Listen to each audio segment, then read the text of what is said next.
Good morning, team. This is Jacob with Gact Gaming, also known as the Brown Man, and today I'm going to show you guys my Henry build.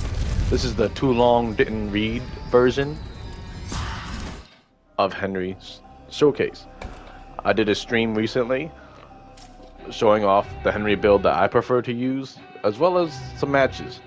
I like for my matches to flow naturally, and I don't like to pre-record and talk over. That's not my style. But I'm going to do a really quick rundown just for people who want to know several of the builds and get into a little bit more detail in a lot less time.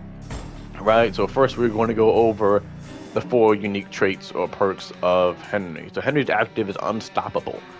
You have a 7-second duration with a cooldown of 60 seconds where you don't take any damage.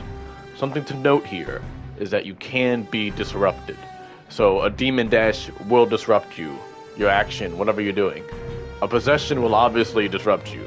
You're not immune to Possession during Unstoppable. Boss Grabs will disrupt you, and the animation will still play. Once again, you will not take any damage, but the animation will still go on. So that will consume your time. Not only that, but 2 bosses have a disrupt for you. You have Elagos with a Telekinetic Shock. The Telekinetic Shock will still stun you. Once again, no damage, but it'll consume some duration.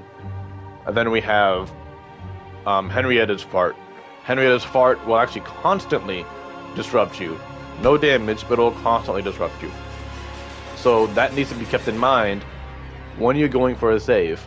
You need to make sure that you bait out the demon's options. Okay, the demon is an Elagos. My fear is down. I don't really know if their Demon Dash is charged up. I should attempt the save first without pressing my Unstoppable. I need to attempt the save first to bait out the Demon Dash. Once the Demon Dash is done, if your fear is above a certain threshold, okay, this demon can actually possess me now. I need to not use my Unstoppable, right? Not put it on cooldown. Still go for the save. If you can do it without using your Unstoppable, great. If you get possessed, that means that they probably burnt up a lot of their infernal energy, right? And they burnt up your option, because when you get possessed, when you get depossessed, you lose your fear, right? So now you can go straight to the altar and get the resurrection. Or, okay, they have an Elagos on me. They have a Henrietta on me. I need to make sure that this boss uses their grab, but they also use their fart and use their telekinetic shock.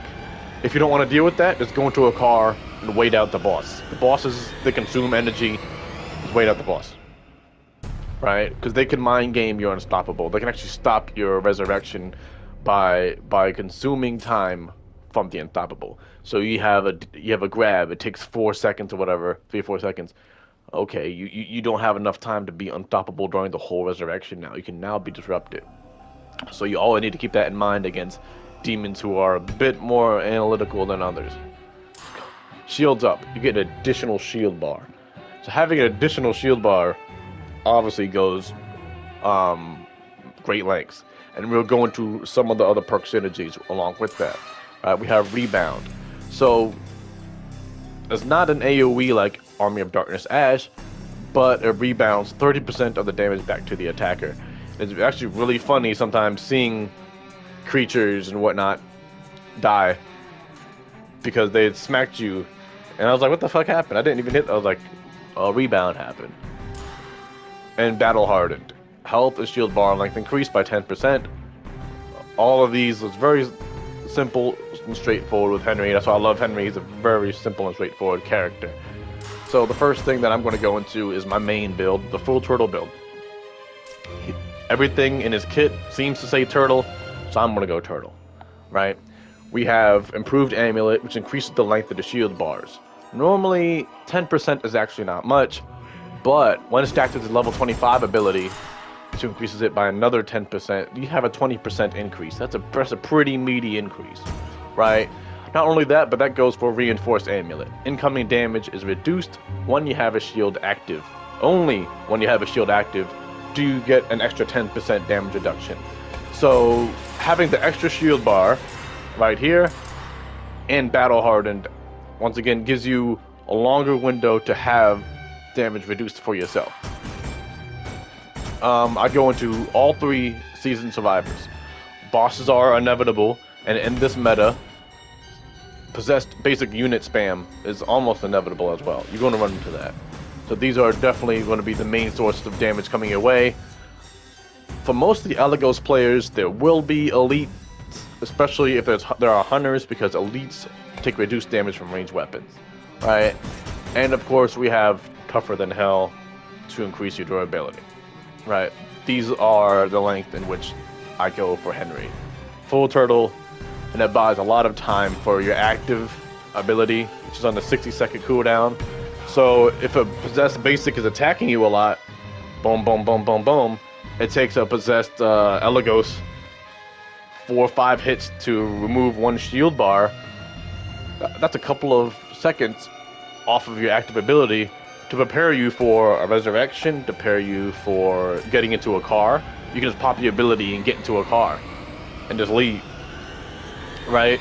Very often, if you don't build into balance bar damage, if you're attacking a basic unit, you're going to obviously incur some damage, right? So we're mitigating your damage, and sometimes you can actually walk towards a car while the guy is beating you. That gives you time to recharge your stamina and mitigate the downtime, because warriors don't have good dodge. I don't really invest in Artful Dodger, because even when fully invested, you don't have a lot of dodges, right? So I say, as a warrior, if I can't dodge too much, I'm going to mitigate as much as possible with Henry, right? Another thing is quicker cooldown. A 60-second cooldown with a 10% reduction means you have a 54-second cooldown on your active. Now, at daggers and pages, you want to spam iframes. Iframes you get whenever you do a finisher. Finishers have longer iframes, typically, than those regular balance bar attacks. Regular balance bar attacks that are not finishers, they'll do a little bit more damage, but they'll also be a bit quicker. Finishers, they are a bit longer, so aiming for those finishers rather than standard balance bar attacks might be your priority if you're trying to get that. Another nice little tech for Unstoppable is you actually have iframes when a chest trap is activated on you. And some demons will use mini ashes. So something you can do is you'll say, okay, I'm going to pop my Unstoppable. But then when you have 1 or 2 seconds left, if you think a crate is trapped, you open the crate. And especially if it's little ashes, you have iframes for that entire mini ash interaction. So you can actually extend your iframe up to like maybe 10-12 seconds of not being able to take damage, and that will also give you time to recover your stamina. So you can actually chain a lot of things, especially watching some of these videos that I've posted and whatnot. You can see that I chain a lot of things together to get your stamina back, to go into a car. There's a lot of neat little cheeky tricks you could do with this guy, for sure. This is my main build. Now for another build, someone say, hey, you know what? I want to do some damage. And I say, you know what? I feel you. They're not going to invest in improved amulet. They want to take more damage, a little bit, right? So we can actually go into full balance bar, right? Some people can actually still invest in Possessed Survivor Elite or Basic if they want to mitigate damage, but by increasing the balance bar damage that you do, you increase the amount of options or trigger chances for your iframe attacks or for your balance bar attacks. And that will give you more time to recover stamina, because you recover stamina during these animations. So a lot of people will go into that. And if they want to build it to more damage, you can go into here for more balance bar, get you a sledge, and you are pretty much spamming iframes all the time, right? But if you want more damage, you can go into heavy hitter. Go into heavy hitter. You can take some out of definitely Seasoned Survivor Basic. And if you want to mitigate damage while you don't have a damage mitigation perk, you can go into Cutting Blows. When basics don't have their weapons, their damage is mitigated simply because they don't have a weapon. They don't have a spear. Their elites can't use their axes, etc. right? So you can mitigate incoming damage by going to cutting blows and increasing the dismemberment damage you do. You also mitigate damage naturally by having them stunned, right? Stunned survivors or stunned will be possessed units. They can't hit you while stunned, right? So you naturally just mitigate the damage that way. That's another way of, when I say naturally, that's what me say indirectly. Another way of indirectly mitigating damage. Another thing you can do is say, hey, you know what? I don't want to do too much damage. I want to do balance bar damage. So where does this 3 go? Right?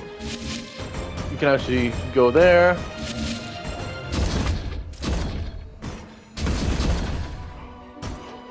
And go into Fear No Evil. And you can put a little bit more into damage if you want. You can put some in the last word, just to increase some damage as well on the scaling. One of the options that they have is to possess you. So very often you're going to be the last person in a circle. If you can't get these saves and the dagger or pages, you're going to be the last one standing. And one of their options for a enemy that's very hard to kill is to possess them and run them out. So by reducing the incoming fear, whether it be from a demon dash or just be naturally building up, you can survive in that circle a bit longer without being disrupted, which gives you a chance to bring people back. Because once you finish an objective, like the dagger of pages, you bring everybody back. So maybe people die, and the dagger of pages is 3/4 done. It might be worth it just to finish out the run. So by reducing the incoming fear, and by increasing balance bar damage, you can spam iframes a bit more reliably. You can also not get possessed and ran out. I see very common in my games because I don't actually invest in fear, that I get possessed and ran out a bunch of times. So you do want to make sure that you look into light sources. There's some cheeky light sources at some of these dagger pages. If the dagger page is in front of the Nobi cabin, there's actually a light at the edge of the blue ring. On the steps of the Nobi cabin, there's a light, and you can kind of stand there and just figure things out as you go, right? So this is the builds that I like to use as Henry, and I hope y'all like the full turtle build like I do. But if y'all want some more damage, y'all can definitely invest in some more damage. All right, have a good one and stay safe.